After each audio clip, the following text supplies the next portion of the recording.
Fala pessoal, tudo bem com vocês? Vamos tratar das notícias do Corinthians porque o Timão tenta rescisão contratual com o Luan. Mais uma vez essa história. Pois é, a gente vai tratar sobre isso e também a divulgação da tabela no Campeonato Brasileiro. Todos os jogos divulgados e a gente vai projetar os jogos do Timão nesse início de caminhada, embora o Paulistão não tenha terminado, o Brasileirão também é muito importante. Chega mais, eu sou o Luiz Eduardo, estou contando com teu like, a tua inscrição. Do ladinho tem as notificações para tu ativar e ficar por dentro de tudo que a gente traz. Então vem chegando, chega mais e vamos juntos.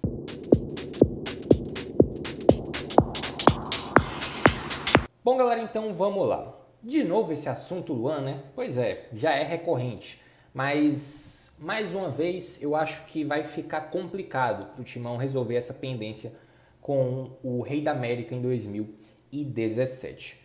Corinthians mais uma vez tenta rescisão contratual com o Luan, que ganha ali em torno de R$800 mil por mês. Se a gente for ver o que ele ainda tem a receber, né, mais de R$8 milhões, porque são 12 meses no ano. Ele tem contrato até dezembro desse ano, 2023.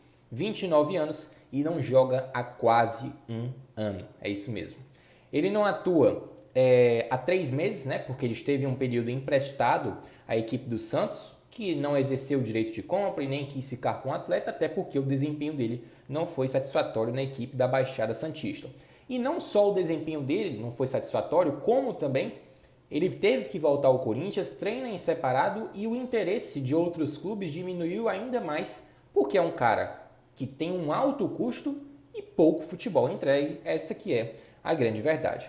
A última vez que ele atuou com a camisa do Corinthians foi em fevereiro de 2022 no duelo contra o Botafogo de São Paulo. A última partida pelo clube, de lá para cá nem inscrito nas competições, totalmente para escanteio, e fica a grande questão, né? Como é que um cara em período de tempo relativamente curto, 2017 estava voando, 2018 relativamente foi bem, e aí declinou na carreira, né, gente? Estabilizou e realmente não dá para entender. Contratado em 2019 para ser protagonista por altas cifras junto ao Grêmio, ele já estava numa queda técnica no Grêmio, né? Não vivia lá o seu grande momento. Voltou, na verdade foi para o Clube Paulista, né? Onde ele inclusive disse que era torcedor e tudo mais, mas acabou não rendendo.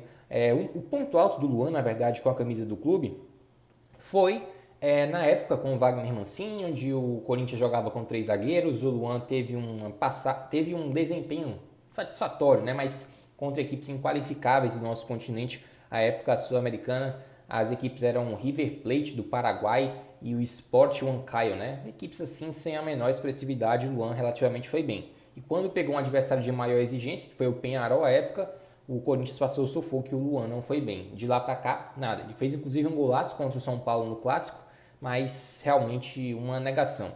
Eu me arrisco a dizer que é a pior contratação da história do clube. Não sou definitivo. A gente tem que analisar bem essas coisas, mas está no rol das piores, sem dúvida.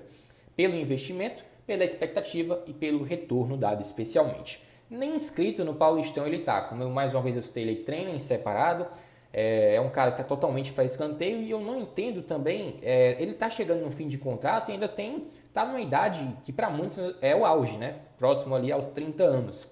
Então, ele estando no último ano de contrato dele, é aí que ele precisa mostrar o seu futebol. Voltar a ter aquela vontade, aquela qualidade técnica, para ver se surge algum clube interessado, porque nesse momento, pelo valor que ele recebe para o futebol que entrega, é um paradoxo total, não dá para entender. Mas isso já é a negociação que foi feita.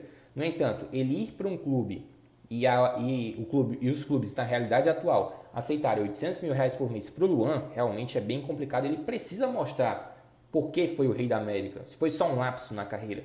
Precisa fazer alguma coisa, porque não tem a mínima condição. Será que ele vai sair de um clube como o Corinthians para ir para uma Série B da vida? Eu não vou descartar essa possibilidade, mas ele já mostrou ao longo da sua carreira que pode muito mais, né? Vamos citar aqui até uma curiosidade interessante em relação ao seu valor de mercado à época no Grêmio, quando chegou no Corinthians em 2019 e agora no ano de 2023. E aí vocês vão perceber claramente a queda absurda. 2018 no Grêmio, avaliado de acordo com o Transfer Market em 20 milhões de euros, valor muito bom por sinal.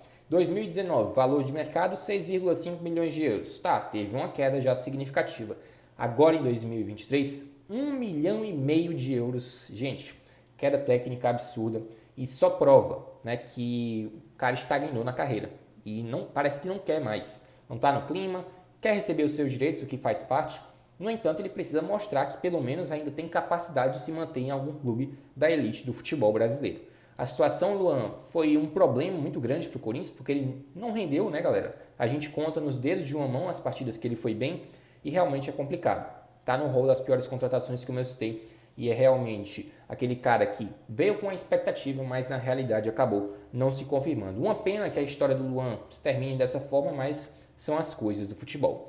Vamos falar agora sobre Brasileirão, até porque a CBF, né, divulgou as tabelas, os jogos, né, da tabela do Brasileirão 2023. Os campeonatos estaduais estão caminhando aí para chegar próximos à fase do mata-mata e a gente vai trazer os 4 primeiros adversários do Corinthians e fazer uma projeção em cima disso, obviamente, aqui para vocês. Primeiro jogo, contra o Cruzeiro, em casa, na Neoquímica Arena. Segunda rodada contra o Goiás, fora de casa. Terceira rodada, já nos reserva um derby, fora de casa contra o Palmeiras, atual campeão brasileiro. E na quarta rodada também um confronto complicado diante do Fortaleza, na Neoquímica Arena. Projetando o Corinthians, obviamente, de acordo com o momento atual. E não estou também considerando a possibilidade de chegada de reforços. Prevejo o Corinthians fazendo 7 pontos, tá? E aí eu queria, inclusive, que vocês comentassem a projeção de vocês de acordo com aquilo que o Corinthians tem pela frente. O que é que eu prevejo aqui? As 2 vitórias em casa, porque o desempenho é muito bom em casa, e fora de casa a gente sabe que o desempenho não é bom. Então, contra o Palmeiras, que é um time melhor, previsão de derrota, pelo menos é o que eu penso, embora seja clássico, e um empate contra o Goiás. Então, seriam 2 vitórias, 6 pontos, mais um empate, 7 pontos. Essa é a minha projeção para o Corinthians, né? Que para o elenco que tem, que não é muito vasto, para buscar títulos, competição de tiro curto, melhor dizendo, é o mais adequado para a realidade do clube. Mas não vou descartar também uma disputa de campeonato brasileiro, porque em 2017 eu lembro para vocês que o elenco também não era essas coisas de variedades e tudo mais. No entanto, a regularidade, o aspecto físico foi algo determinante para aquele título. Mas então não podemos descartar essa possibilidade. Mas essa é a minha projeção. 7 pontos, e aí a gente sabe que de lá para cá, daqui para lá vai rolar muita coisa, pode chegar a contratação, como também pode não vir. E o desempenho também no Campeonato Paulista vai determinar, vai ser um balizador também de como o Timão vai chegar para o Campeonato Brasileiro. Basicamente são essas as notícias. O Corinthians mais uma vez tenta a rescisão contratual com o Luan e acho dificílimo que aconteça antes do fim do seu contrato, só um milagre mesmo. E a gente projeta aqui também os primeiros jogos do Brasileirão 2023. Mas e aí? O que vocês acharam das notícias do Timão? Comenta aí, inscreva-se no canal. Eu volto na próxima. Valeu!